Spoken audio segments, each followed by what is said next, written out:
Hey guys, and welcome to this edition of Scruff's Garage. Today's video is an exciting one. It's definitely a bucket list item for me. I've done lots of track days over the years, but I had never had an opportunity to do the real thing, wheel-to-wheel racing.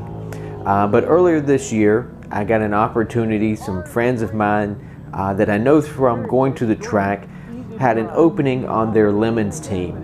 And if you've never looked into Lemons racing, I highly recommend it. It's a lot of fun. It's an emphasis on low budget cars. In theory, they're valued at $500, not counting safety equipment and brakes and tires and that sort of thing. But the emphasis is on having fun, and it is endurance racing for cheap cars. And it's a lot of fun, and I was really excited to finally get a seat as a driver on the team. They've been running this car for many years, I think upwards of 10 years on this particular car. So I wanted to show you some in-car video from the race. The car is a 1994 Ford Mustang. It has the stock 140 horsepower, I think V6. So not a lot of power, but it is an incredibly reliable car. This thing ran lap after lap after lap, completely flawless. We really beat the wheels off of this thing the entire race, and it ran just tremendously. So anyway, we'll jump into it. I'll show you a couple of really good laps, at least good laps for me. This is my first time driving the car. It's my first time at Carolina Motorsports Park, and like I said, it's my first time wheel-to-wheel racing. So there's certainly a learning curve. I was definitely the rookie on the team, but I was excited to be there and get to share with you guys some of the in-car video. I drove in a lot of different conditions. You'll see some good clean laps from when the sun's out, and then you'll see a few laps where it just started absolutely pouring rain. And then I didn't take a video of my second session, but I actually started driving through the night. So I had a night session. I got in around 6 a.m. And actually drove from when it was dark into the sunrise, which was a lot of fun as well. So we'll jump into it. I'll let you see some video, and I'll let you see some of it in the rain, and then I'll show you how our race ended.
The car ran absolutely perfectly for 23.5 hours with about 25 minutes to go. Unfortunately, we ran out of brake pads on the front left wheel. We knew it would be close. We were not planning to do a pit stop to change brakes or tires. The expectation was to go the full 24 hours on the hardware. However, the front left brake pad just completely disintegrated, and what that meant, it boiled the brake fluid, and our last driver went off in turn 11, which is right after the King, which is a high-speed section of the track, but he went off without any brakes. Fortunately, he was able to pull the emergency brake, kind of spin the car sideways, and then took a trip through the sand pit. So you can see all the sand there in the brake rotor. But then, of course, that ended our race. He wasn't hurt. He missed the tire wall, so the car wasn't damaged. So no harm, no foul. Like I said, we were running in 4th at the time. We ended up finishing in 6th place, which we're super proud of. Had an absolute blast doing it. I hope you enjoyed this video. If you ever get a chance to do Lemons racing, by all means, I highly recommend it. Whether you're in a first place team or you're a back marker, it doesn't matter. You'll have a ton of fun doing it. So, as always, thanks for tuning in to this edition of Scruff's Garage. We'll see you next time.